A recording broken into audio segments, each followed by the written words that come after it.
साधु समागम की जय। गुरुदेव ने यदि आज्ञा कर दी बंबई जाओ, तो आप अगर ठाकुर जी को मन दे चुके हैं तो आपकी स्थिति कैसी होगी? गुरु ने कहा बंबई जाओ, तो आप ये नहीं पूछेंगे कि जाके करना क्या है। गुरु ने कह दिया बंबई जाओ तो अब निकल जाएंगे, उसके आगे की आज्ञा गुरु ने कुछ कही नहीं है। तो शिष्य का शिष्यत्व तो ऐसा नहीं रह पाएगा ठाकुर जी को मन देने के बाद कि वो ये भी पूछे कि करना क्या है जाकर के। बस एक आज्ञा हो गई जाओ तो अब जाओ। इतना अटल विश्वास गुरु के वचनों के प्रति हो जाए तो समझना मन ठाकुर जी ने स्वीकार कर लिया है, मन आप ठाकुर जी को दे चुके हैं। संसार में किसी वाद विवाद या बकवाद को सुनने की इच्छा नहीं होगी, फिर तो एक ही बात सुनने की इच्छा होगी, जहां हरि चर्चा हो, जहां सत्संग हो, जहां भाव चल रहा हो, वहीं जाकर के हम बैठे। मैंने दत्त धाम में एक चीज देखी, सुबह से शाम तक खाली नहीं बैठने देंगे आपको, लगे रहो। सुबह हमारे श्री मुकुंद काका जी महाराज यहां पर ज्ञानेश्वरी सुनाते हैं। श्री ज्ञानेश्वर महाराज जी द्वारा जो गीता के ऊपर भाव उन्होंने प्रकट किए, जो सबसे सुंदर टीका है, उसके ऊपर आप भाव प्रकट करते हैं।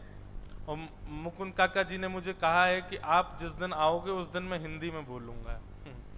तो मैं किसी दिन जरूर, कल ही शायद, कल या परसों हम बैठे, हम भी सुनेंगे क्या ज्ञानेश्वर जी के सुंदर भाव हैं वहां पर। वो पूर्ण होती है, फिर प्रसाद पाओ, प्रसाद पाते थोड़े से लेटोगे, फिर कथा में आ जाओ। कथा पूर्ण होकर के बस जाकर के थोड़े सुस्ताओगे, फिर यहाँ पर पंचपदी होती है, उसमें आना है। कल तो हम भी लेट आए, तो हम भी कान पकड़ के खड़े रहे कोने में। फिर वो पूर्ण करके जाओ, 9:30 बज जाएंगे, भोजन पाओ। अब क्या करोगे? फिर भोजन पा के सोना ही पड़ेगा, सुबह 4 बजे उठना है, जो है सो जाओ। मतलब ये आपको नहीं व्यस्त किया गया है, आपके मन को व्यस्त किया गया है। कहीं पर वो मन आपका कहीं दूषित क्रिया में चला ना जाए।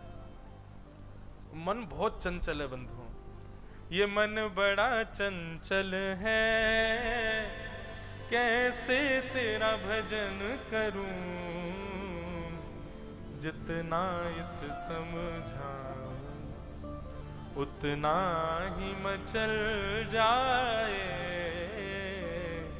राधे तेरे चरणों की। एक बात यदि अपने सूक्ष्म शब्दों में कह दूं तो कोई अतिशयोक्ति नहीं। श्री दत्त धाम में किसी को नहीं, सबके जो सुधारने की वस्तु मन, उसी को सुधारने के लिए पूरे दिन लगे रहते हैं। प्रसादी के समय पर भी बालक जो मंत्र बोलते हैं वह भी मन को एकाग्र करने वाले श्लोक ही बोलते हैं। और सबसे बड़ी बात ये, जिसने ये भेद समझ लिया कि और किसी को सुधारने की आवश्यकता नहीं है, मन सुधार लो बस। अभी कपिल देवभूति संवाद शुरू होगा ना, तब वहां कपिल भगवान कहते हैं, चित्तम सुखेन भवता योग आध्यात्म कह पुंसाम मतेव निश्रेयसायम अत्यंतो परतीर्यत्र दुखस्य च सुखस्य च। भगवान कहते हैं, चेतः खलवस्य बंधाय रतम बा पुंसि मुक्तये। बंधन का कारण मैया आंख, नाक, जीव, हाथ ये सब नहीं है कि मेरी जीभ बार बार चटोरेपने की तरफ ही दौड़ती है, आंख ऐसे दृश्य को देखने को ही भागते हैं, हाथ ऐसे स्पर्श के लिए जाते हैं। ये हाथ, पैर, आंख, नाक ये दूषित नहीं है। भगवान कहते हैं, चेतः खलवस्य बंधाय। बंधन का कारण चित्त है मैया।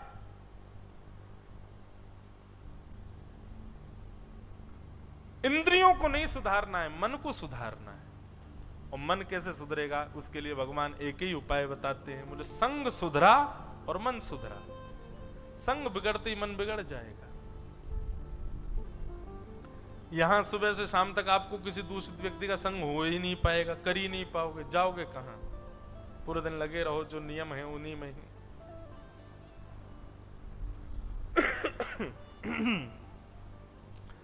तो हम क्या चर्चा कर रहे थे? हाँ, कुंती स्तुति। न मन, भगवान को मन दोगे तो मन कैसा हो जाएगा? ऐसा हो जाएगा जैसा सूरदास जी बता रहे हैं। तब मानो कि ठाकुर जी को मन दिया है। कुंती ने भगवान की स्तुति गाई, भगवान अपने रथ पर आरूढ़ हो गए कुंती से मिलकर के, और जैसे ही भगवान द्वारिका को प्रस्थान करने लगे, इतने में ही पांडवों में खड़े युधिष्ठिर जी महाराज जोर जोर से हुंकरियों से रोने लगे। भगवान ने जैसे देखा अब कोई रो रहा हो तो गाड़ी हम लोग रोक लेते हैं, ठाकुर जी ने भी अपना रथ रोक लिया। अब बोले अब तुमको क्या हो गया? भगवान 3 बार रुक चुके हैं अब तक द्वारिका जाने से। पहले चढ़े रथ में तो उत्तरा दौड़ी दौड़ी आ गई, ब्रह्मास्त्र छोड़ दिया, उसको बेचारी को बचाया तो कुंती ने रोक लिया। अब कुंती की स्तुति सुनकर के जैसे ही चलते बने तो युधिष्ठिर जी रोने लग गए। भगवान बोले ये रो क्यों रहे हैं? अच्छा एक बात बताएं आपको, भागवत जी में इस प्रसंग को आप कभी देखेंगे तो यहां पर भगवान ने युधिष्ठिर से पूछा नहीं है कि तुम रो क्यों रहे हो। इसका मतलब क्या है? ठाकुर जी समझ गए ये रो क्यों रहा है। व्यक्ति या व्यक्ति पर नहीं, हम एक बालक का उदाहरण लें। बालक अपनी मां की गोद में रोए, उसके कारण क्या हो सकते हैं बताओ? सबसे पहला कारण वो बालक भूखा है इसलिए रो रहा है। दूसरा कारण, कई बार ऐसा होता है बंधुओं, जैसे मां ऐसे हमारी तरफ उत्तर भारत में ऐसे घूंघट कर लेते हैं, सिर के ऊपर से आगे तक घूंघट ले आते हैं, और बालक गोद में ले लें तो वो बालक अपनी मां को पहचान नहीं पाता, घूंघट बीच में आ जाता है तो बालक रोने लग जाता है। वो अपनी मां को ही देख के रोता है, फिर भागता है, बोले कौन भूतनी आ गई है ये घूंघट करके। या फिर घूंघट ना भी करें तो कई बार माताएं इतना ज्यादा अपना श्रृंगार कर लेती हैं कि उनका बच्चा उनकी गोद में ही नहीं पहचान पाता, ये वही है जिसने मुझे जन्म दिया, इसका रूप ये वैसी तो दिख नहीं रही है, बदल गई अब तो।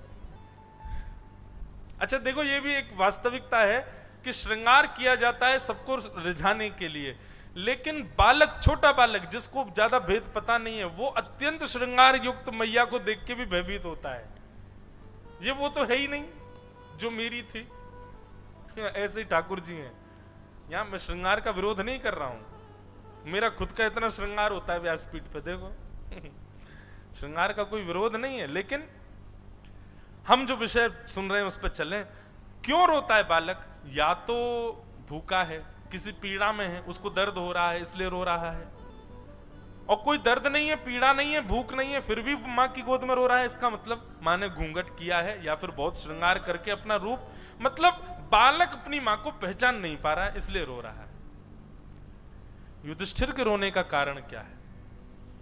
पीड़ा तो अब है नहीं, पीड़ा तो भगवान ने सारी दूर कर दी, महाभारत युद्ध जिता दिया, राज्य गद्दी मिल गई, सब कुछ ठीक हो गया, अब तो कोई पीड़ा बची नहीं।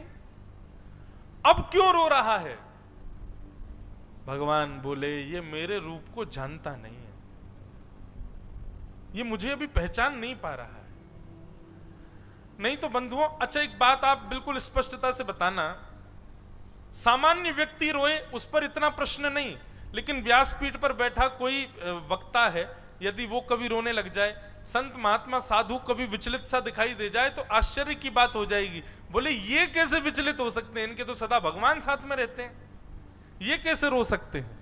मतलब ठाकुर जी जिसके संग है, ठाकुर जी पर जिसको अटूट विश्वास है, वो रुदन नहीं कर सकता, और वो फिर भी रुदन कर रहा है, इसका मतलब उसके विश्वास में कहीं कमी है। भगवान बोले ये युधिष्ठिर को हम पे विश्वास है नहीं है। अरे भाई, पग पग हम हाथ पकड़ करके महाभारत युद्ध कराए, सब कुछ हमने कराया, सब कुछ बिल्कुल भगवान कह रहे मैं खड़े होके अपने सामने करवा के जा रहा हूं, तब भी इसको विचलितता हो रही है।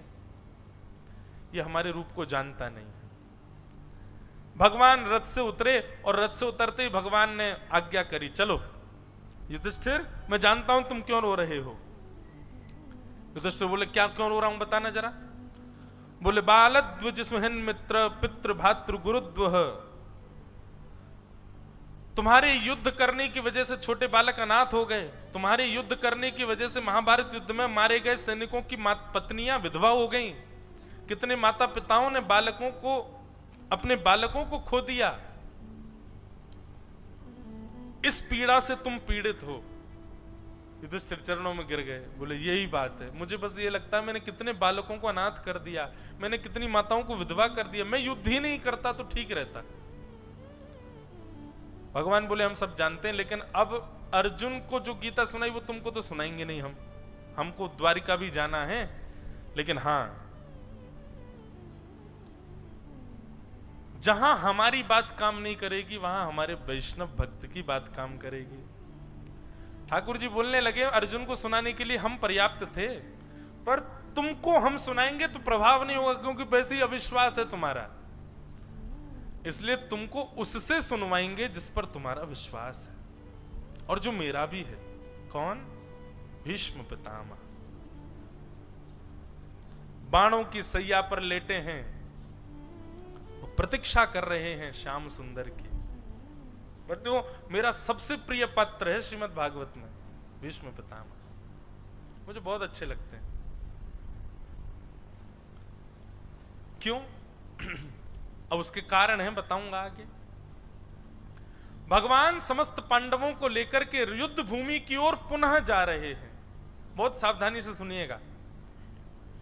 बाणों की सैया पर भीष्म पितामह लेटे हैं, और बंधुओं भीष्म पितामह के सामने एक काली काली माता जी खड़ी हैं हाथ जोड़ करके। ये कौन है? साक्षात मृत्यु देवी हैं। बोले मृत्यु हाथ जोड़ करके खड़ी है? बोले हाँ, क्योंकि भीष्म पितामह को इच्छा मृत्यु का वरदान है। मृत्यु देवी आज्ञा मांग रही है, मैं कब आऊं। भीष्म पितामह के रोम रोम में बाण लगे हैं, पूरा शरीर छन्नी बन चुका है, लेकिन अभी भी पितामह भीष्म जीवित हैं। क्यों? क्योंकि उनके पास इच्छा मृत्यु का वरदान है। जब तक उनकी इच्छा नहीं होगी वो मर नहीं सकते। मृत्यु देवी हाथ जोड़ के खड़ी है, बोले कब आऊं मैं, ये बताओ। तब भीष्म पितामह कह रहे हैं, बोले कब आना सुनो। सदैव देवो भगवान प्रतीक्षता कलेवरम यावदिदं हनोम्य प्रसन्नहासारुणलोचलोल्लसत् मुखाम्भुजो ध्यानपतश्चतुर्भुज। इतना प्यारा प्रसंग है। भीष्म पितामह कह रहे हैं, बोले पीत वसन पहने श्याम वर्ण के श्री द्वारिकाधीश शंख चक्र गदा पद्म धारण करके, मोर पिच्छ अपने सिर पर धारण करके, मंद मंद मुस्कुराते हुए अपने कमल नेत्रों से जब मुझको देखेंगे, मेरे सामने खड़े हो जाएंगे, उनकी तन की सुगंधी, उनके तन की चंदन की सुगंधी को लेकर के वायु जब मेरी नासिका को स्पर्श करेगी, उनके तन से स्पर्श करके वायु जब मेरे तन का स्पर्श करेगी, ये संयोग जब होगा तब मैं उनका दर्शन कर रहा हूंगा। और दर्शन करते करते जैसे ही मेरी पूर्णता होगी मैं नेत्र बंद कर लूंगा। हे मृत्यु देवी, तब तुम आ जाना। लेकिन जब तक ये योजना नहीं बने, जब तक श्याम सुंदर नहीं आवे, द्वारिकाधीश मेरे सामने आके खड़े नहीं हो, मैं खबरदार, छूना नहीं मुझको। अब पता चला भगवान का 3 बार रथ क्यों रुक गया था। मृत्यु देवी कह रही थी, बोले प्रभु बिना पैसा की नौकरानी बना लिया, इसने मरी नहीं रहा, यूं कह रहा। बोले पहले ठाकुर जी को बुलाओ तब जाऊंगा मैं। बोले नाथ आप चलो, कैसे भी चलो। तब युधिष्ठिर के रुदन का बहाना लेकर के भगवान समस्त पांडवों को लेकर के भीष्म पितामह के पास गए। बंधुओं, यहां मैं एक बात हर कथा में सबको कहा करता हूं, मैं भीष्म स्तुति कभी नहीं भी कहता हूं, जल्दी में होता हूं तो ये बात मैं जरूर कहता हूं अपनी कथा में। आप सब भी बहुत ध्यान से सुनिएगा बंधु। क्या? भीष्म पितामह से एक भाव सीखो। क्या? ये इच्छा मृत्यु का वरदान केवल भीष्म पितामह को नहीं मिला है। इच्छा मृत्यु का वरदान पृथ्वी पर जन्म लेने वाले हर मानव को मिला है। पर आश्चर्य की बात यह है, विडंबना की बात यह है कि इस पृथ्वी पर जन्म लेने वाले मानव, हम आप सब, हम लोग भी, हमने कभी इच्छा मृत्यु प्रकट ही नहीं की। आज तक हम आप सब लोगों ने कभी विचार किया कि हमारी मृत्यु हो तो कैसी हो? मैं कथाओं में कहा करता हूं, व्यक्ति हर उस विषय के बारे में सोच लेता है जो भविष्य में घटने वाला है।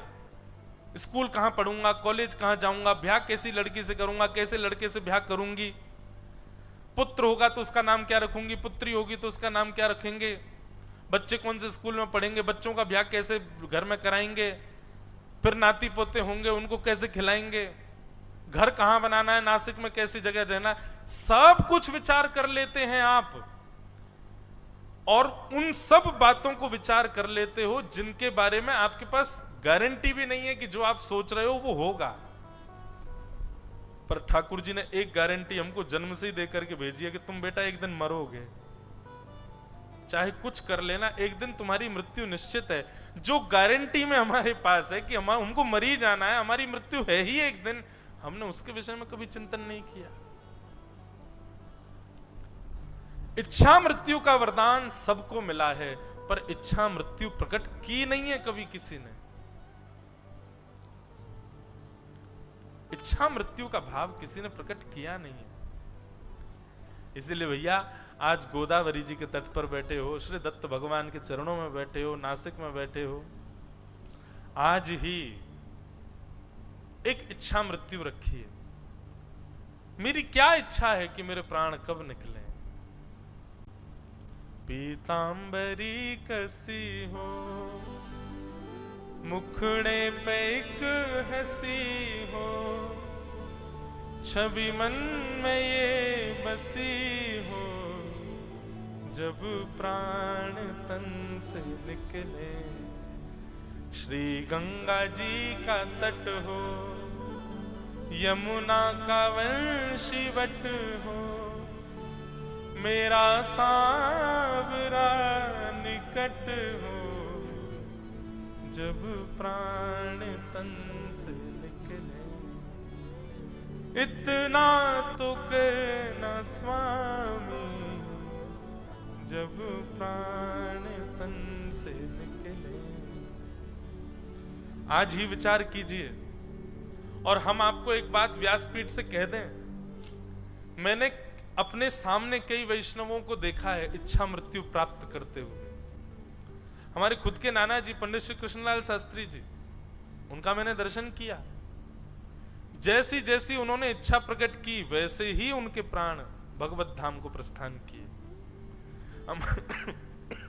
हमारे पूज्य पिताजी महाराज के पूज्य गुरुदेव भगवान अनंत श्री विभूषित हमारे पूज्य दादा गुरुदेव श्री रामानुज प्रपन्नाचार्य गुरुदेव भगवान महाराज जी, हमारे पूज्य पिताजी के गुरुजी पूज्य श्री रामानुजाचार्य जी महाराज, वे कभी दीक्षा नहीं देते थे। पिताजी महाराज को उन्होंने अध्ययन कराया भागवत जी का, लेकिन दीक्षा अपने एक मित्र से दिलवाई, गुरु उनको बनवाया।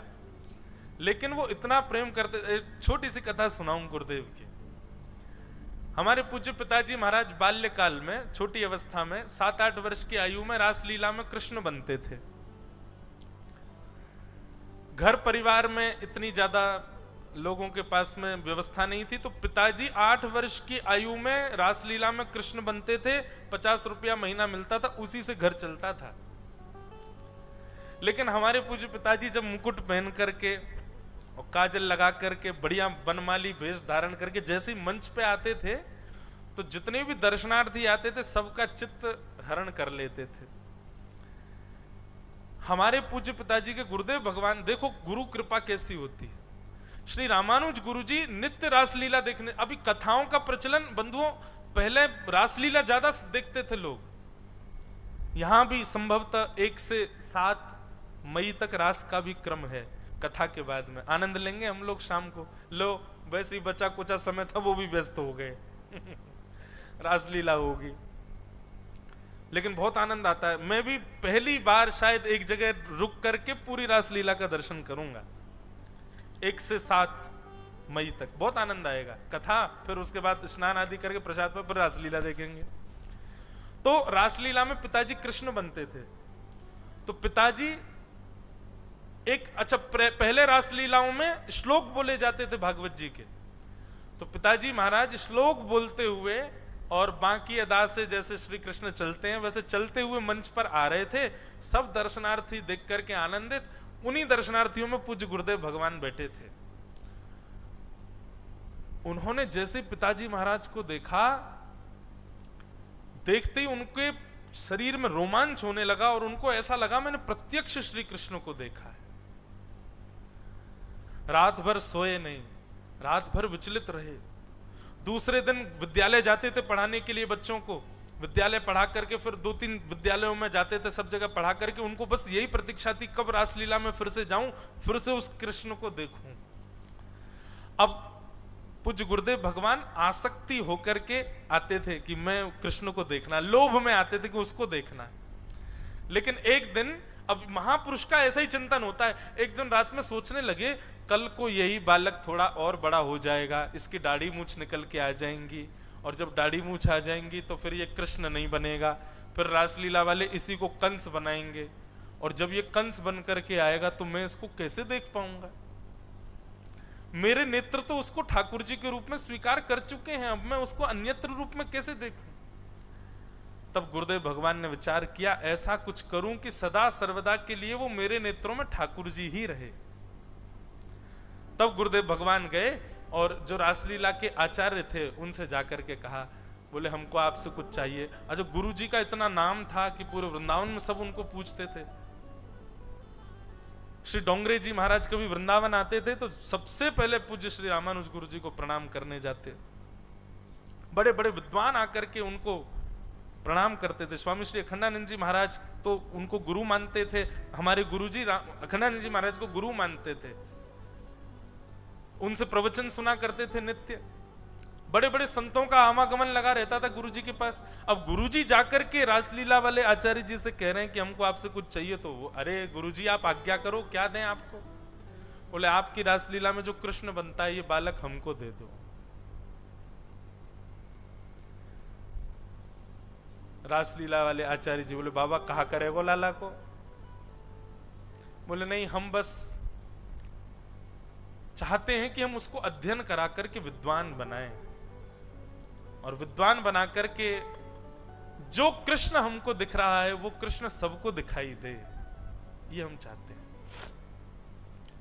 बहुत दिनों तक थोड़ा बहस भी रही, नहीं माने देने के लिए, तो हमारे गुरुदेव भगवान हमारे दादाजी के पास गए और दादाजी से जाकर के कहा, बोले आपका जो कर्जा है या आपके घर की जो जरूरत है वो हम अपनी, जो हमको विद्यालयों से कुछ दक्षिणा प्राप्त होती उससे हम भर देंगे, लेकिन इस बालक को हमको दो। लेकिन शर्त यह है 4 साल तक देखने मत आइएगा कि बालक कहाँ है। घर का कोई व्यक्ति आएगा तो फिर वो भाव में आ जाएगा और विचलित होगा। तो गुरुदेव भगवान पिताजी को ले आए, अपने संग रखते, और बंधुओं था तो भाव कृष्ण का, पर शिक्षक बनकर के कभी कभी दंड भी देते थे। हमारे पूज्य पिताजी महाराज आज भी गुरुदेव की स्मृति में हर वर्ष उत्सव होता है, बड़े बड़े विद्वान कथा करने आते हैं दिसंबर में, आज भी गुरुदेव को याद करके रोज आते हैं। और कभी कभी बताते हैं, बोले गुरुजी पता है कैसे दंड देते थे। मैंने कहा कैसे। बोले लकड़ी के खड़ाऊं पहनते थे और कोई सूत्र याद करके नहीं सुनाया तो हमसे कहते हाथ रखो जमीन पे, तो दोनों हाथ रखवा के खड़ाऊं से चढ़ जाते उस पे, और फिर बोले ये कोहनी मारते थे कमर में, और बोले खूब मारते खूब पीटते, और फिर जब रोने लग जाता मैं तो कहते अब तुम सूत्र याद करके सुनाओ, मैं जमुना स्नान करके आ रहा हूं। और जमुना स्नान करके आते फिर हम सूत्र सुना देते, तो फिर गोद में बैठा करके जैसे यशोदा कृष्ण को प्रेम करती है, नेत्रों से आंसू निकलते, खूब भाव। बोले मुझे तुम बुरे थोड़ी लगते हो, मुझे तुम बहुत प्रिय लगते हो। पढ़ोगे नहीं तो बनोगे कैसे, पढ़ोगे नहीं तो फिर कथा कैसे करोगे आगे चल के, इसलिए बेटा पढ़ा करो। अच्छा तुमको रबड़ी पसंद है ना, फिर गुरुजी जाते रबड़ी लाते अपने हाथ से खिलाते। गुरुदेव की ऐसी कृपा आज विश्व को, साक्षात मेरे पिता हैं इसलिए नहीं कह रहा हूं, साक्षात श्री हमारे वृंदावन में तो पिताजी को उपमा दी जाती है भागवत भास्कर, साक्षात भागवत के चलते फिरते सूर्य हैं। हमने सुखदेव जी को नहीं देखा, हमने वेदव्यास जी को नहीं देखा, श्रीमद् भागवत के 18,000 श्लोक जिनके कंठ में विद्यमान, ऐसे पूज्य गुरुदेव भगवान पूज्य पिताजी को हमने देखा। महाराज जी कभी कभी हम खेलते हैं पिताजी के साथ, श्रीमद् भागवत के किसी भी स्कंद का कोई भी श्लोक, उसकी पहली पंक्ति आप बोलो, पूरी पंक्ति पिताजी बोलेंगे, इतना कंठ याद। भागवत पर ऐसा उनका भाव।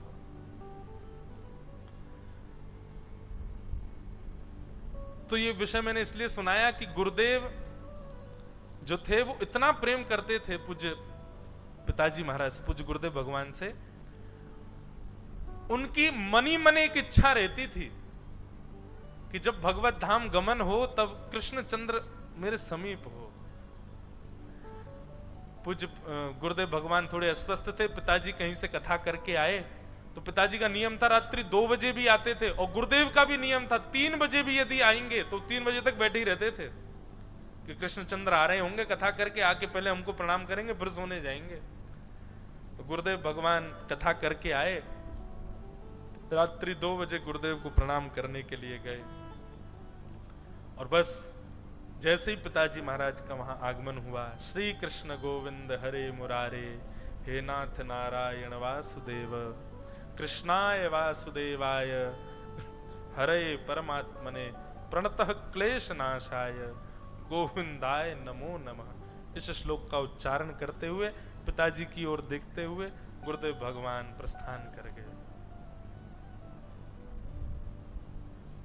अंत काल में भगवान नाम उच्चरित होना, अंत काल में वैदिक मंत्रों का उच्चारण होना, भगवान के रूप का स्मरण होना इच्छा मृत्यु के अंतर्गत आता है, और ऐसी इच्छा मृत्यु हम सबको करनी चाहिए। आज ही निर्माण कीजिए अपनी इच्छा मृत्यु का। कैसे चाहिए?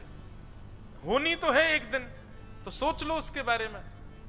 वृंदावन में हो, त्र्यंबकेश्वर में हो, गोदावरी जी के तट पर हो, काशी में हो, बद्रीनाथ में हो, कहां हो, बस अनायासी हे ठाकुर जी आज ऐसा करना, अनायासी कोई हमारा क्रम बन जाए, हम वहां चले जाएं, वहां जाकर के बढ़िया सुंदर संगीत करें, सुंदर कथा सुने, ठाकुर जी को प्रणाम करें, भोग लगावें, माथे पर उर्दपुंड लगा करके खूब आनंद से नृत्य कर रहे हो, और बस आपको देखते देखते देखते देखते वहीं हमारे प्राण निकल जाए ना। ऐसी इच्छा मृत्यु हम सबको रखनी चाहिए। हम व्यासपीठ से कह रहे हैं बंधुओं, हमने कई वैष्णवों की देखी है, इसलिए कह रहे हैं इच्छा मृत्यु अगर आपने धारण कर ली तो ठाकुर जी पूरी जिम्मेवारी लेंगे कि उसको पूर्ण करें। बस वो इच्छा मृत्यु संसारी नहीं होनी चाहिए। 1 करोड़ रुपया कमा लूं, 1 करोड़ ला करके घर पे जैसे अलमेरिया में रखूं, सोई मेरे को अटैक आ जाए ठाकुर जी, घर पे इतना कमा के धर जाऊं, उसके बाद भले चले जाऊं, नाथी का मुख देख लूं, एक बार वो बाबा कह दे, बस बाबा सुनते ही मेरे प्राण निकल जाए, कोई दिक्कत। ये सब इच्छाएं मत रखना भैया, संसारी इच्छा नहीं। ऐसे ऐसे संसार के महाराज भोगी लोग हैं, क्या क्या इच्छाएं कर लेते हैं। किसी को कचौड़ी पसंद है, बोले बस मथुरा की एक बार कचौड़ी मेरे मुख में जावे, और मुख में जाकर के भीतर जाए, एक जोर की डकार आवे, प्राण निकल जाए मेरे, बस इतना ही चाहिए हमको। ऐसी इच्छा मृत्यु मत रखना भैया। पीतांबरी कसी हो ऐसी रखना है, मुखड़े पे एक हंसी हो, छवि मन में ये बसी हो, जब प्राण तन से निकले।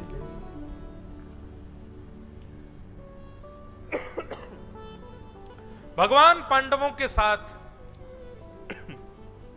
युद्ध भूमि में पहुंचे, बाणों की सैया पर भीष्म पितामह लेटे थे, प्रतीक्षा कर रहे हैं ठाकुर जी की।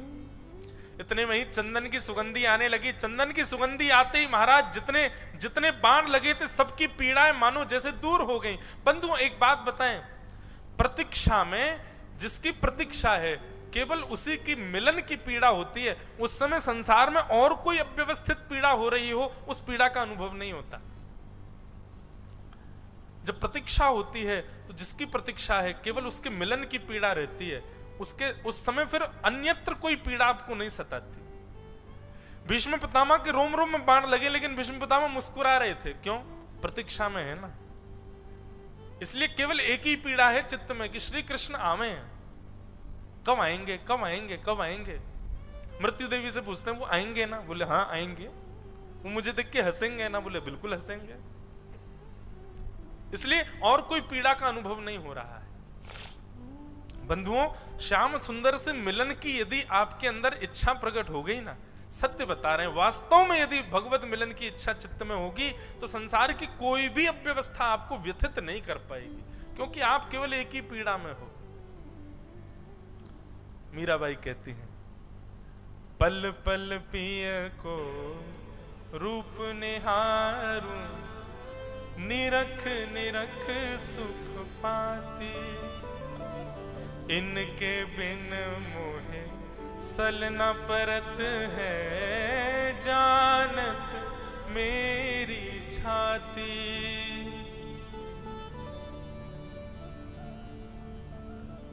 गाओ, मीराबाई क्या कह रहे हैं? गिरधर जन्म जन्म रासा थे, गिरधर जन्म जन्म रासा थे, गिरधर जन्म मरण रासा थे, गिरधर जन्म रासा। ऐसे नहीं, करताल बजा के गाओ।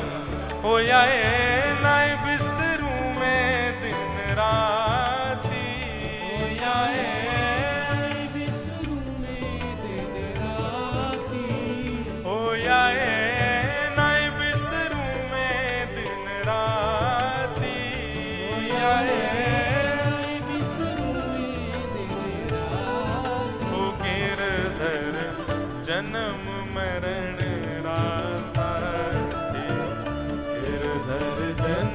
बहुत प्यारा पद है। गिरधर जन्म मरण रासा थे, गिरधर जन्म मरण रासा थे, ओ इनके बिन मोहे सल न परत है, जानत मेरी छाती, इनके बिन मोहे सल न परत है, जानत मेरी छाती, ओ इनके बिन मोहे सल न परत है, जानत मेरी छाती, इनके बिन मोहे सल न परत है। सल मतलब चैन नहीं पड़ता है। ऊंचे चढ़ चढ़ पंथ निहारूं, ऊंचे चढ़ चढ़ पंथ निहारूं, ऊंचे चढ़ चढ़ पंथ निहारूं, ऊंचे चढ़ चढ़ पंथ निहारूं, रोए रोए गिरधर जन्म जन्म रासा थे, गिरधर जन्म जन्म रासा थे, गिरधर जन्म मरण रासा थे, गिरधर जन्म। बोल गिरधर लाल प्यारे की।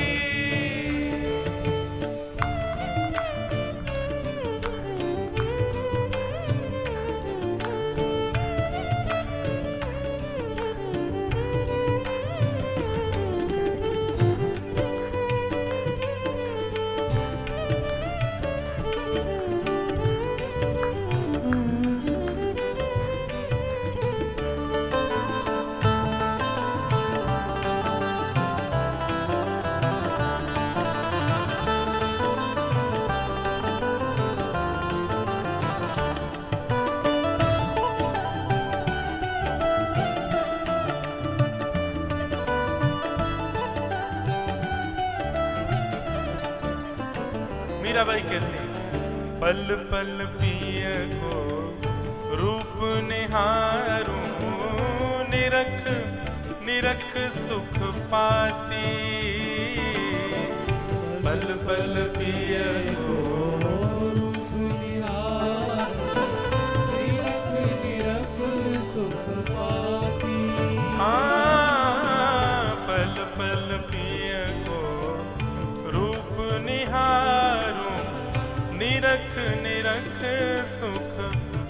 भांति पल पल लिए को रूप निहार, निरख निरख सुख पाती। दोय कर जोड़ा अर्ज करूं छु, दोय कर जोड़ा अर्ज करूं छु, दोय कर जोड़ा अर्ज करूं छु।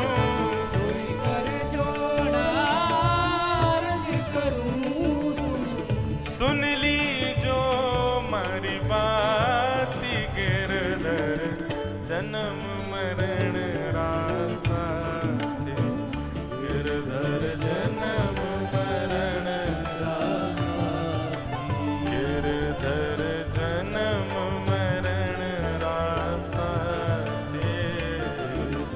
जन्म मरण रासा ओ यह संसार सकल जग झूठा, झूठा कुल रानाता। ये संसार सकल जग झूठा, झूठा कुल रानाता। मीरा के प्रभु गिरधर नागर, मीरा के प्रभु गिरधर नाथ, मीरा के प्रभु नटवर नागर, मीरा के प्रभु नटवर नागर। हरि चरणा चितराची गिरधर जन्म मरण रासा दे, गिरधर जन्म मरण रासा गिरधर जन्म मरण रासा दे। गाओ गोविंद मेरो है, गोपाल मेरो है, गोविंद मेरो है, गोपाल मेरो हे मेरा रमण बिहारी नंदलाल मेरो है। बिहारी नंदलाल मेरो है। गोदातीर बिहारी नंदलाल मेरो है, गोदातीर बिहारी गोपाल मेरो है। राधा रमण बिहारी नंदलाल मेरो है। राधा रमण बिहारी नंदलाल मेरो है। हे प्यारों गिरिवर धारी गोपाल मेरो है। प्यारो गिरवरधारी गोपाल मेरो है। हे गोविंद मेरो है, गोपाल मेरो है। मेरो है गोपाल मेरो है। हाँ गोविंद मेरो है, गोपाल मेरो है। गोविंद मेरो है गोपाल मेरो है। गोविंद मेरो है, गोपाल मेरो है।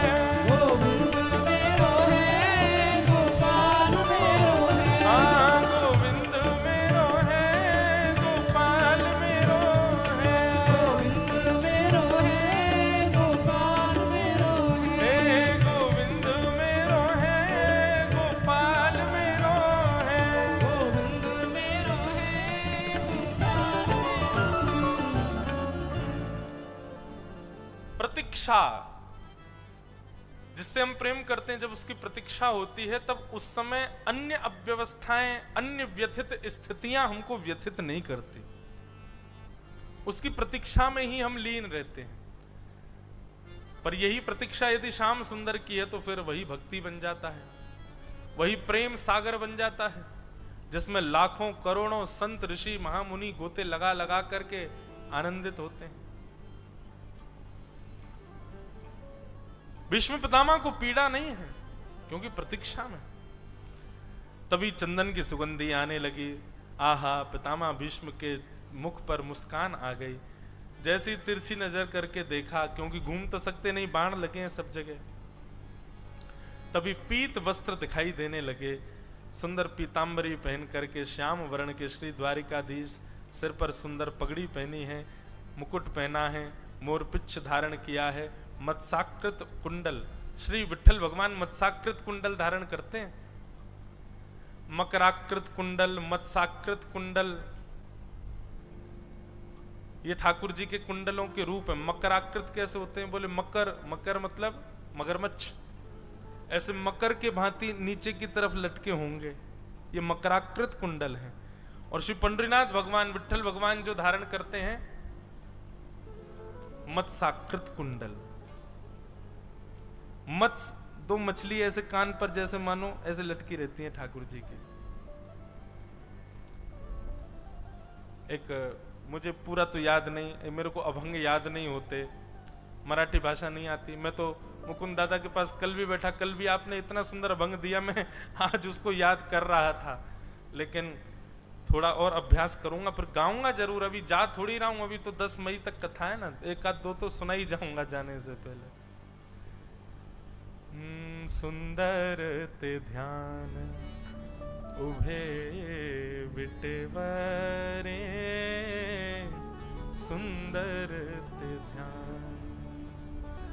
उसमें एक भाव आता है, कानों पर मकर कुंडले तलपत श्रवणे, मकर कुंडले तलपत श्रवणे।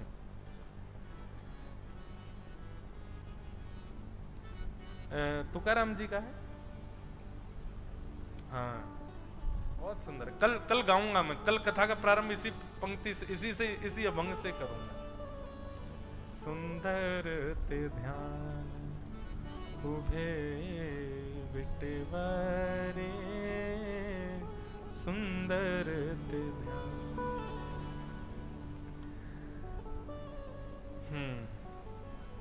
तुलसी हार गला कासे पीतांबर। फिर अब आज मुकुंद दादा रात में सुनाएंगे मुझे, फिर गाऊंगा कल। बहुत सुंदर है। तो भगवान कुंडल पहनते कैसे? मत्साकृत कुंडल, मकराकृत कुंडल, मयूराकृत कुंडल। कई बार कुंडलों को देखो, उनमें मयूर बने होते हैं। ठाकुर जी के श्रृंगार का अच्छे से दर्शन किया करो। हमारी वृंदावन की तो अलग रीति है। वृंदावन में तो श्रृंगार से ठाकुर जी की स्थिति पता चलती है। ठाकुर जी ने मत्साकृत कुंडल पहने तो इसका मतलब क्या है? बोले आज ठाकुर जी यमुना के तीर पर रास विहार कर रहे हैं, इसलिए ठाकुर जी ने मत्साकृत कुंडल पहने। ठाकुर जी ने मयूराकृत कुंडल पहने तो इसका मतलब क्या है? आज ठाकुर जी कुंज निकुंज वनों में ठाकुर जी लीला कर रहे हैं। ठाकुर जी ने कान पर यदि केवल मोती का कुंडल धारण किया है तो इसका मतलब ठाकुर जी पूर्णिमा पर रास करेंगे। मोती जैसे गोल गोल चमक रहे हैं, पूर्णिमा का चंद्रमा जब आएगा तब ठाकुर जी रास करेंगे। ये संकेत होते थे ठाकुर जी का श्रृंगार। गोपियों को और श्री राधा रानी को ठाकुर जी संकेत करते थे अपने श्रृंगार से। किशोरी जी पत्रावली बना करके ठाकुर जी को संकेत करती थी, ऐसे चंदन की बिंदी बिंदी लगा करके, और ठाकुर जी को बताती थी आज कैसा श्रृंगार, आज कहाँ रास विहार होगा, कितने लोग आएंगे, कितने नहीं आएंगे। अगर सफेद और लाल बिंदी दोनों एक साथ ऊपर नीचे इस प्रकार पत्रावली का श्रृंगार किया है, इसका मतलब क्या है? किशोरी जी ठाकुर जी को संकेत कर रही हैं, आप अपने सखान को लेके आई हो, मैं अपनी सखीन को लेके आऊंगी। तो ये लाल बिंदी कौन है? बोले सब सखा हैं। सफेद बिंदी सखी हैं, आपस में आमने सामने, मतलब सब रास करेंगे संग में। एक सुंदर बिंदी बिंदी बिंदी और ऐसे गाल पर घूम जाए, मतलब केवल किशोरी जी कह रही हैं अपने सखान को मत लइयो, ऊधम मचा में केवल मेरी सखी रहेंगी और हम दोनों रहेंगे। और किशोरी जी केवल एक एक बिंदी ही यहाँ पर धरला में, तो ठाकुर जी को संकेत कर रही है ना आज सखी आएंगी ना तुम्हें सखाएंगे, आज पूर्णिमा की चंद्रमा में केवल हम रास विहार करेंगे, निवृत्त निकुंज की लीला होगी। ठाकुर जी का श्रृंगार संकेत करता है ठाकुर जी की आज स्थिति, ठाकुर जी की आज इच्छा क्या है। बड़ा गहरा रस है बंधुओं वृंदावन का भी। तो भगवान के मत्साकृत कुंडल, सुंदर पीतांबरी, चंदन की सुगंधी भीष्म पितामह को आने लगी। जैसे ही भीष्म पितामह के सामने ठाकुर जी आकर के खड़े हुए, भीष्म पितामह तो आनंदित हो गए। बंधुओं, मृत्यु हो तो भीष्म पितामह जैसी, जीवन भर चाहे कुछ भी करो, अंत में ठाकुर जी दिखाई दे जाएं बस। आहा, भगवान ने सबसे पहले पांडवों को आगे किया। रो रहे युधिष्ठिर को देख करके भीष्म पितामह समझ गए, बोले कि इसके रुदन का एक ही कारण है, अविश्वास। इसको ठाकुर जी पर विश्वास नहीं है, इसलिए नरक जाने से भयभीत है और इसी भय के कारण रो रहा है।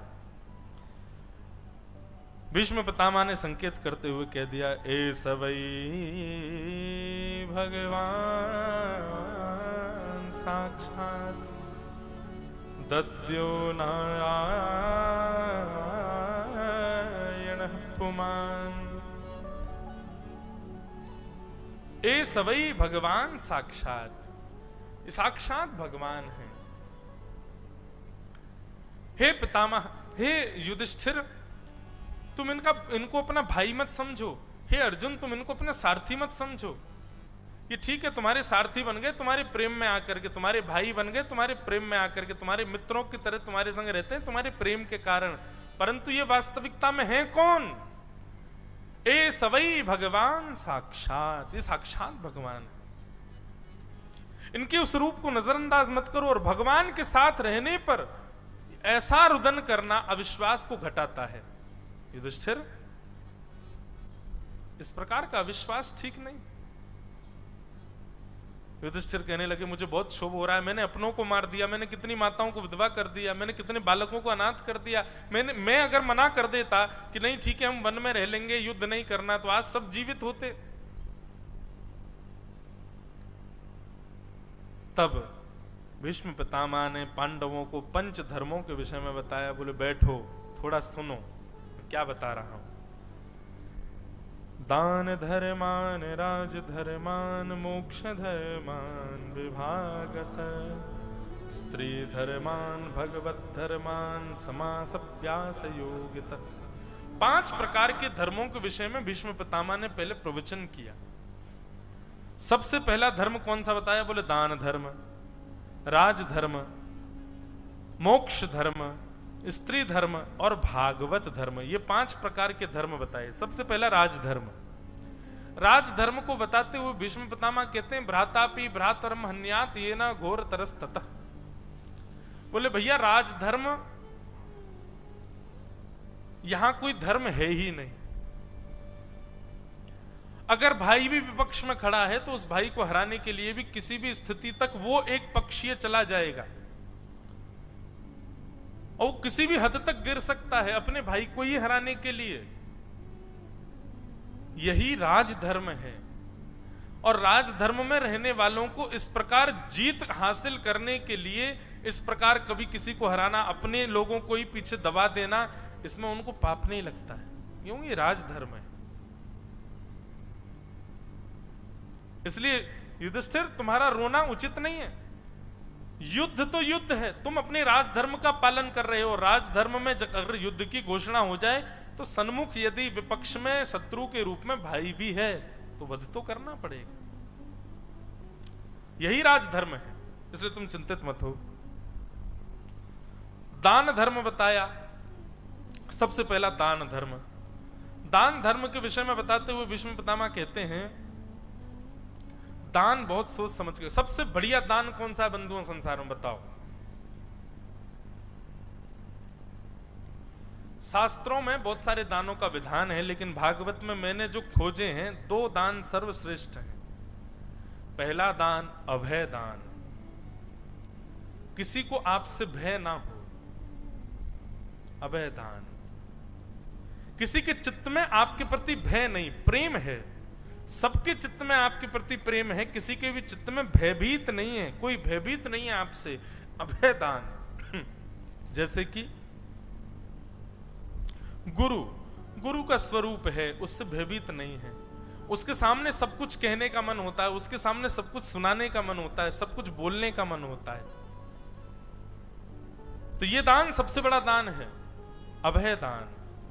और दूसरा सबसे बड़ा दान है, गोपियां गोपी गीत में कहती हैं,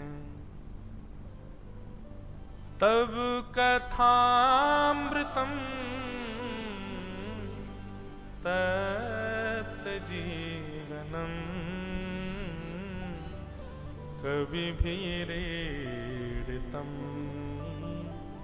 कल्मषापहं श्रवणमङ्गलं श्रीमदाततं भुवि गृह्णन्ति ते भूरिदा जनाः। आपकी कथा सुनाने वाले हे कथाकारों, आप इस पृथ्वी के सबसे बड़े दानी हो। क्यों? क्योंकि तीनों लोकों के नाथ को, पूरे ब्रह्मांड के नाथ को, इतने विशाल विकराल परमात्मा को आप शब्दों की पुड़िया में बांध करके श्रोताओं को दे देते हो। आपसे बड़ा दानी कोई नहीं। भुवि गृह्णन्ति ते भूरिदा जनाः। सबसे बड़ा दान क्या है? ज्ञान का दान। या तो अभय दान हो, या ज्ञान का दान हो, प्रेम का दान हो, भक्ति का दान हो। ये सबसे बड़े दान। जिनके पास में ये सब नहीं है वो धन का दान करते हैं, वो वस्त्र का दान करते हैं, वो अन्न का दान करते हैं। पर जिनके पास ये सारे गुण हैं वो तो इनका ही दान करेंगे।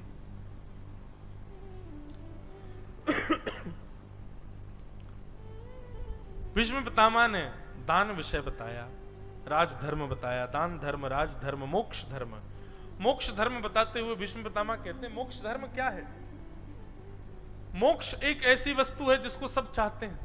संसार का हर व्यक्ति चाहता है मैं जितने दिन जीऊं तो प्रेम से जीऊं, जब मर जाऊं तो मुझे भी मोक्ष मिल जाए। लेकिन बंधुओं एक बात सत्य जानिएगा, बिनु हरि भजन न भव तरहि यह सिद्धांत अपेल। आप कुछ भी कर लो जीवन में, पर मोक्ष केवल तभी मिलेगा जब तक आप हरि भजन नहीं करोगे। जब तक हरि भजन चित्त में नहीं आएगा, हरि स्मृति चित्त में नहीं आएगी, तब तक मोक्ष प्राप्त करना बहुत मुश्किल है। वारी मृथे घृत होत वरु सिकताते वरु तेल, बिनु हरि भजन न भव तरहि यह सिद्धांत अपेल। बिना हरि भजन किए आप मोक्ष नहीं प्राप्त कर पाओगे। स्त्री धर्म बताया, और स्त्री धर्म बताते हुए भीष्म पितामह कहते हैं कि भैया तत्बंधूनाम च कल्याणम प्रजानाम चानुपोषणम। अपने पति का ध्यान रखना, संगी संग उसके पूरे परिवार का भी पोषण करना। पोषण करना मतलब उनको भी दिव्यता का अनुभव कराना, उनको भी श्रेष्ठ बनाना। पति तो श्रेष्ठ बनाना ही है, अन्यत्र परिवार के जो लोग हैं उन सबको भी उसी भांति श्रेष्ठ रखना है, सबको प्रेम प्रदान करना है। ये स्त्री का धर्म होता है। और अंतिम धर्म बताया भागवत धर्म। भागवत धर्म क्या है? बड़ा प्रसिद्ध श्लोक है, कायेन वाचा मनसेन्द्रियैर्वा बुद्ध्यात्मना भानुषितस्वभावात् करोमि यत् सकलं परस्मै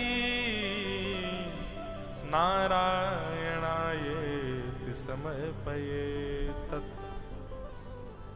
अपनी काया से, वचन से, मन से कुछ भी करो, सब भगवान को अर्पित करो। हमारे वृंदावन में एक बाबा थे, उन बाबा से कोई जाके कहता बाबा कल्याण का मार्ग बताओ।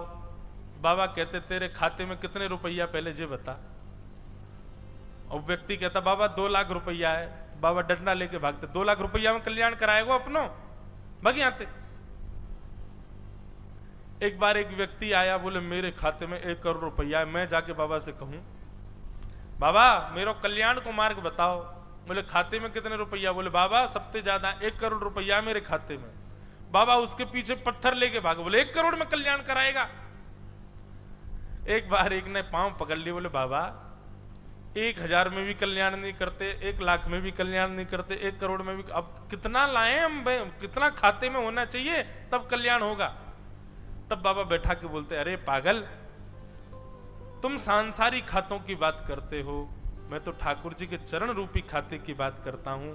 और ये पूछता हूं खाते में कितना है, मतलब कितना नाम जप करते हो रोज, कितना स्मरण करते हो भगवान को, उसकी गिनती बताओ। कितना नाम करते हो, कितना स्मरण करते हो, कितना भजन करते हो, उसकी गिनती जिस दिन बताओगे तब अब कल्याण बताऊंगा ना।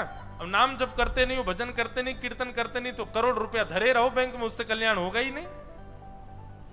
हाँ, किसी दिन आकर के यूं बताइयो, बोले बाबा मैं 11 श्री राधा नाम को माला करूं, मैं अपने गुरुदेव के नाम को स्मरण करूं, मैं नित्य वृंदावन को स्मरण करूं, तब बताऊंगा कल्याण कैसे होएगा। तो बंधुओं, ठीक उसी प्रकार भागवत धर्म क्या है? अपनी काया से, वचन से, मन से जो कुछ भी करो, सब भगवान के चरण रूपी खाते में इकट्ठा कर दो। हर क्रिया को करने के बाद एक काम किया करो, चाहे गंगा स्नान करो, चाहे जप करो, चाहे परिक्रमा करो, चाहे प्रणाम करो, चाहे अन्न भोजन कराओ, संतों को कुछ प्रदान करो, सब क्रिया को करने के बाद हाथ में 2 बूंद जल दो और जल लेकर के तुरंत श्री कृष्ण चरणार्पणमस्तु भगवान के चरणों में अर्पित कर दो, ठाकुर जी के चरणों में अर्पित कर दो। आप कहोगे महाराज जी उससे क्या होगा? अगर आप ठाकुर जी के चरणों में निवेदित नहीं करोगे तो जो पुण्य आपने किया है वो पुण्य आप भोगोगे। बहुत ध्यान से सुनिएगा, आपने जो पुण्य किया है उसको आप तुरंत भोग लोगे। जेब में 2000 नोट पड़ी, 2000 की नोट तो बंद हो गई, जेब में यदि 500 की नोट पड़ी है तो निश्चित है खर्च हो जाएगी। तो ऐसे ही पुण्य यदि आपके पास रहेगा तो आप खर्च कर दोगे उसको, रह नहीं पाओगे किए बिना खर्च। और पुण्य खर्च कैसे होता है?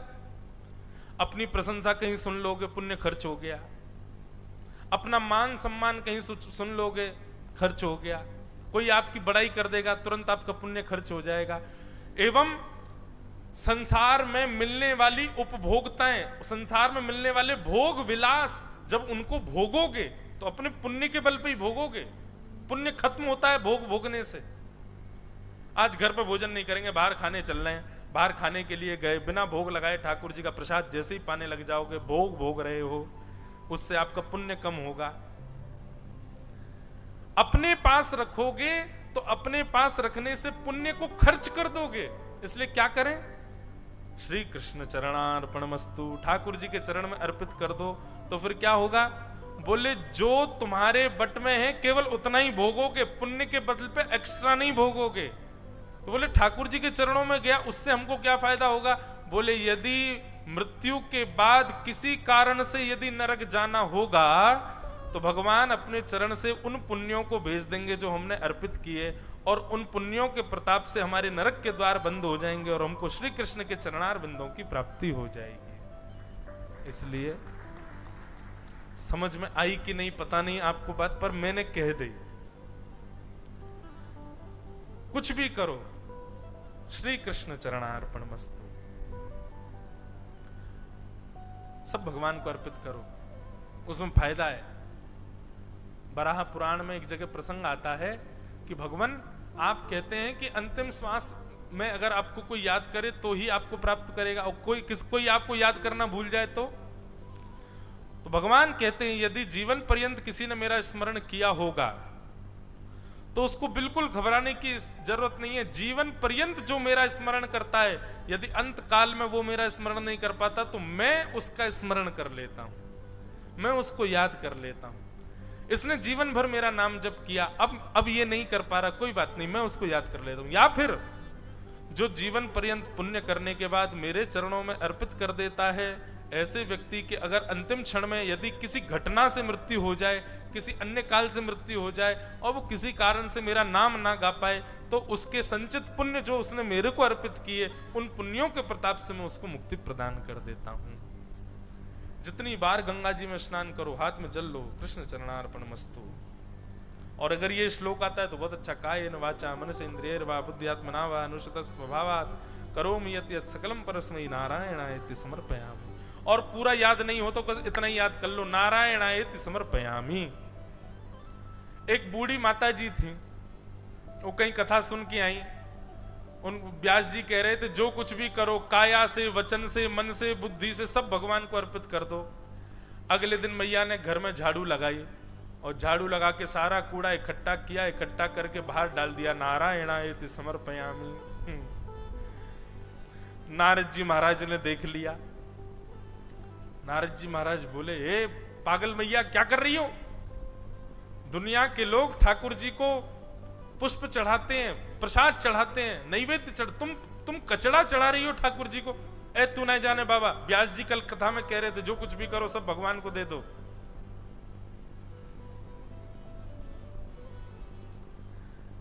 नारद जी को थोड़ा क्रोध आ गया तो माता जी को थोड़ा दंड दे दिया उन्होंने, और दंड दे करके जैसे दंड दिया तो गाल पर दंड दिया, दंड लेते ही मैया ने गाल पे हाथ रखा, बोले ये भी नारायणायति समर्पयामि, ये भी नारायण को समर्पित। नारद जी बोले रुक तेरी शिकायत करता हूं भगवान से जाके। भगवान के पास गए तो ठाकुर जी गाल पे हाथ रख के बैठे थे। नारद जी महाराज बोले भगवान क्या हुआ? बोले नारायणायति समर्पयामि। बोले प्रभु ऐसे तो संसार के लोग कुछ भी अर्पित कर देंगे आपको, आप सब स्वीकार करोगे? बोले नाभाजी भक्तमाल में कहते हैं भक्त भक्ति भगवंत गुरु चतुर नाम बपु एक, तिनके पग वंदन किए नाशत विघ्न अनेक। भक्ति, भक्त, भगवान और गुरु, ये चार नाम अलग हैं पर वास्तव में तत्व एक ही है। यदि कोई भक्त है नारद और मेरे को प्रेम भाव से, सरल भाव से यदि मुझे भजता है तो वो कुछ भी अर्पित करे मैं सब स्वीकार करता हूं, क्योंकि भक्त में और मुझ में कोई अंतर नहीं होता। उसको होने वाली पीड़ा मुझको ही लगती है, उसको होने वाला सुख मुझे ही लगता है, उसको होने वाला आह्लाद मुझे ही होता है। मेरा अपना कोई मन नहीं, भक्तों के मन पे ही मैं निर्भर रहता हूं। तो ऐसे भीष्म पितामह, हम किस विषय पर चर्चा कर रहे थे? हाँ, भागवत धर्म। भागवत धर्म क्या है? जो कुछ भी करो सब भगवान के चरणों में अर्पित कर दो। पर ऐसी ये बूढ़ी मैया की तरह मत करना कल से आप लोग। वो तो बेचारी सरल थी, सहज थी, सीधी थी, पर आपको तो सब पता है क्या देना चाहिए क्या नहीं। जो कुछ भी करो सब भगवान को अर्पित कर दो। भगवान के चरण रूपी बैंक में आपके पुण्य इकट्ठे हो जाएंगे, उससे लाभ आपको ही होगा। इस प्रकार 5 धर्मों की विवेचना करते हुए भीष्म पितामह पांडवों से, अब तुम लोग जाओ, चलो हटो, मुझे मेरा काम करने दो। ठाकुर जी से बोले आप मेरे सामने आके खड़े हो जाओ। भगवान सामने खड़े हो गए, बोले अब तब तक खड़े रहना जब तक मेरे प्राण ना निकल जाएं। भगवान बोले तुमको इच्छा मृत्यु का वरदान है, तुम्हारी इच्छा हो जाए 100 साल बाद प्राण त्यागूंगा तब। भीष्म पितामह बोले तो फिर खड़े रहो 100 साल तक, जब तक मेरे प्राण नहीं निकले। नाथ आप जाओगे नहीं यहां से। और सुनो, ये ऐसे साधारण सा मुंह फुला के खड़े मत रहो मेरे सामने। भगवान बोले तो फिर? बोले प्रसन्न हासारुण लो चलो लसत, आपके गुलाब जामुन जैसे गाल दिखने चाहिए, आपके मोती जैसे दांत दिखने चाहिए, आपके सुंदर कमलाकृत नेत्र दिखने चाहिए। ठाकुर जी प्रसन्न मुद्रा में मेरे सामने खड़े हो जाओ, मैं आपको देखते देखते एक स्तुति गाऊंगा और अपने प्राण त्याग दूंगा। भीष्म पितामह ने स्तुति गाई है। हम स्तुति के कुछ श्लोक गा देते हैं और वो श्लोक गाने के बाद फिर कथा को विराम करेंगे। बंधुओं, इतने प्यारे श्लोक हैं। यदि कोई व्यक्ति नित्य अपने ठाकुर जी को या श्री दत्तात्रेय भगवान को भीष्म स्तुति सुनाएगा, हम वचन दे रहे हैं आपको व्यासपीठ से, अंतिम समय आने से पहले ठाकुर जी प्रत्यक्ष आपके सामने आएंगे। अंतिम समय आपका आएगा, उससे पहले पहले कभी ना कभी ठाकुर जी आपके सामने प्रत्यक्ष आएंगे ही आएंगे। ये भीष्म पितामह की स्तुति का प्रताप है, क्योंकि अंतिम समय में ही भीष्म पितामह गा रहे हैं। और यदि जीवन भर ठाकुर जी नहीं आए तो प्राण आप चाहे हमारे प्राण विदेश में निकले, ठाकुर जी फ्लाइट पकड़ के आएंगे लेकिन विदेश ही मिलेंगे हमको आके। प्राण निकलने से पहले उनका दर्शन निश्चित होगा। यही तो हमें चाहिए। आओ, श्री भीष्म पितामह बहुत सुंदर स्तुति गा रहे हैं। इतमते रूपकल्पिता वितृष्णा भगवत सात्वत पुंगवे विभुम्ने स्वसुखमुपगते क्वचिद् विहर्तुं प्रकृतिमुपेयुषि यद्भव प्रवाह त्रिभुवनकमनं तमालवर्णं रविकरगौरवराम्बरं दधाने वपुरलककुला वृताननां चं विजय सखे रतिरस्तु मेन वद्या युधितुर्गर्जो विधुम्न विश्व कचलुलितश्रमवार्यलङ्कृताशे मम निशितशरै निकायुरक्ष्णा त्वचिविलसत्कवचेस्तु कृष्ण आत्मा सपदि सखिवचो निशम्य मध्ये निजपरयोर्वलयोरथं निवेश्य स्थितवते परसै निकायुरक्षणा हितवती पार्थ सखेरते ममास्तु व्यवहितपृतना मुखं निरीक्ष्य स्वजनवधाद्विमुखस्य दोषबुद्ध्या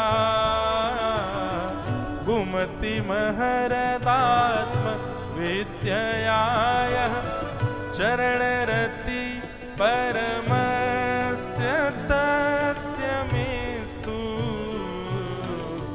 स्वनिगममपहाय मत्प्रतिज्ञा मृतमधिकर्तुमवप्लुतो रथस्थः धृतरथचरणो भयाशलद्गुः हरिरिवहन्तुमिमं गतोत्तरीय सितविशिखतो विषीणदंशः क्षतजपरे प्लुत आततायि नो मे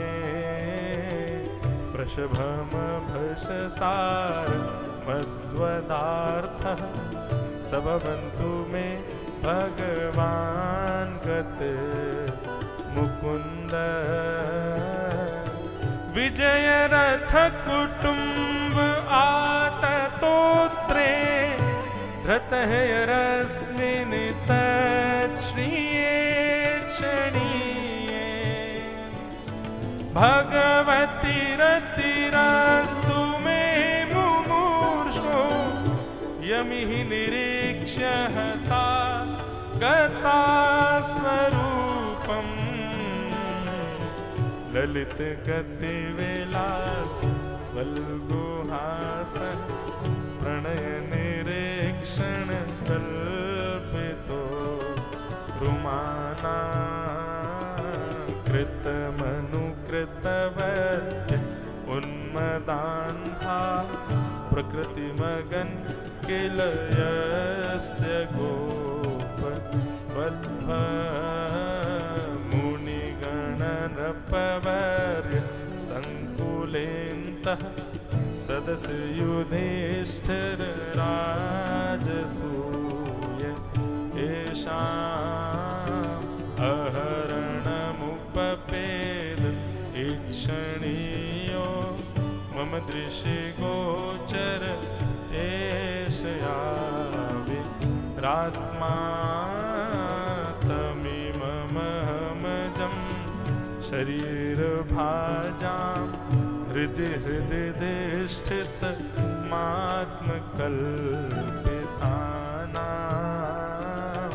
प्रतिदशमिव नैकं भार्गमेकं समधिगतोऽस्मि विधूतभेद मोह समधिगतोऽस्मि विधूतभेद मोह समधिगतोऽस्मि विधूतभेद मोह।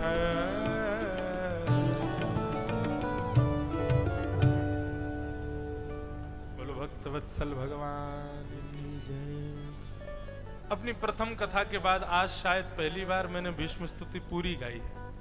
नहीं तो कथाओं में हर जगह इतनी भाग दौड़ रहती है कि हम 2 श्लोक गा के भग जाते हैं, पर यहां हम कहीं जा थोड़ी रहे, यही है।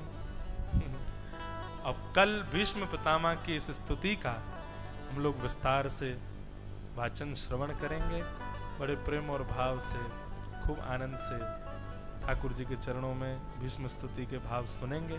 हो सकता है कल परसों 2 दिन लग जाएं भीष्म स्तुति में, जितना आनंद आवे ठाकुर जी जैसा अनुग्रह करें। कोई वादा नहीं, कहो तो 1 घंटे में हो जाए, 2 घंटा में हो जाए, कहो तो 2 दिन लग जाए, जैसी हरी इच्छा। सब लोग बड़े प्रेम और भाव से किशोरी जी के चरणार बिंदों को प्रणाम करते हुए आओ आज की कथा को विश्राम दें। हमारे वृंदावन में कहते हैं, हे मन भूल मत जइयो राधा रानी के चरण, मन भूल मत जइयो राधा रानी के चरण, मेरे मन भूल मत जइयो श्यामा प्यारी के चरण, भूल मत जइयो श्यामा प्यारी के चरण, हे राधा रानी के चरण, श्यामा प्यारी के चरण, राधा रानी के चरण, श्यामा प्यारी के चरण, राधा रानी के चरण, महारानी के चरण, राधा रानी के चरण, महारानी के चरण, मेरे मन भूल मत जइयो श्यामा प्यारी के चरण,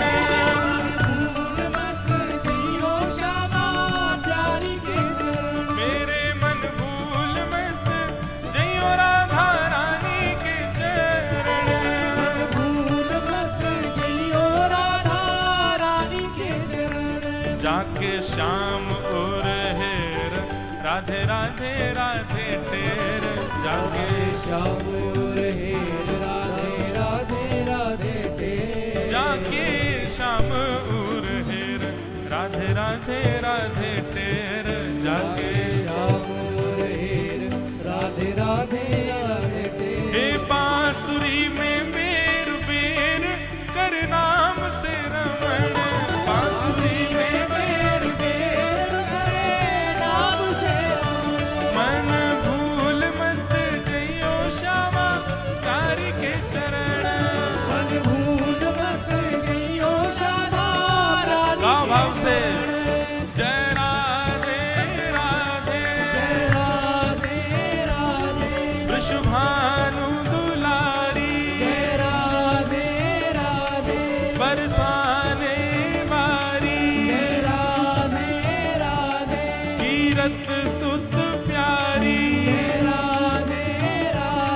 हरिदास दुलारी, राधे राधे हरिवंश प्यारी, राधे राधे जय जय राधे राधे राधे, राधे राधे राधे जय राधे राधे, राधे राधे जय जय राधे राधे राधे, राधे राधे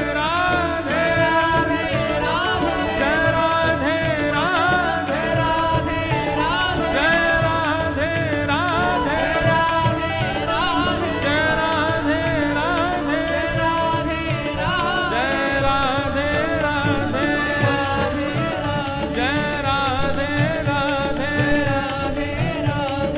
दिगंबरा श्रीपाद वल्लभ दिगंबरा, दिगंबरा श्रीपाद वल्लभ दिगंबरा, हे दिगंबरा दिगंबरा श्रीपाद वल्लभ दिगंबरा, दिगंबरा दिगंबरा श्रीपाद वल्लभ दिगंबरा, हे दिगंबरा दिगंबरा श्रीपाद वल्लभ दिगंबरा, दिगंबरा श्रीपाद वल्लभ दिगंबरा, हे दिगंबरा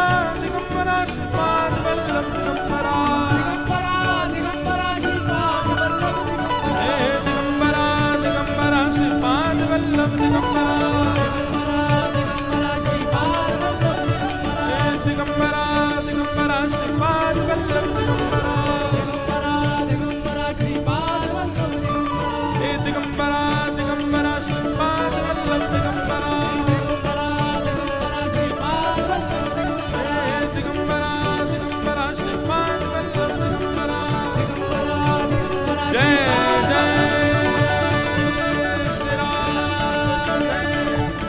नमः पार्वती पतये हर हर महादेव। अवधूत चिंतन श्री गुरुदेव दत्त।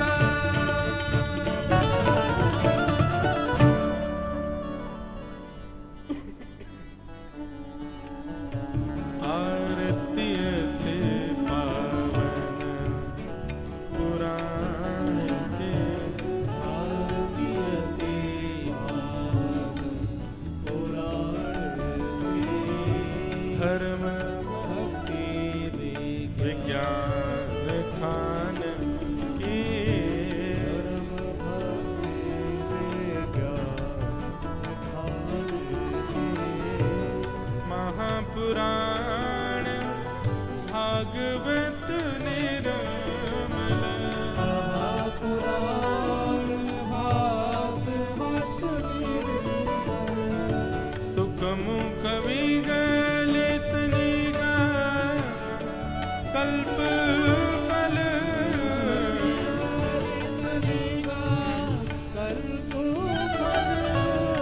परमानंद सुधारस में कल लीला रस रस निधान के,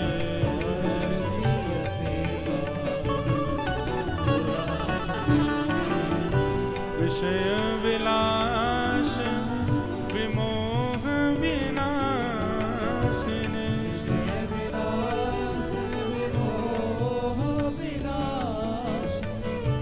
विमल विराग विवेक विकासिनी,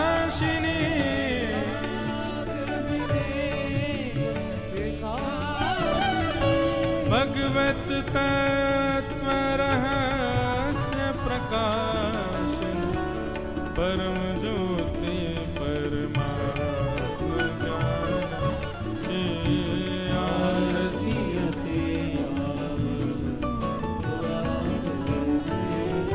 परमहंस मुनि मन उल्लासिनी,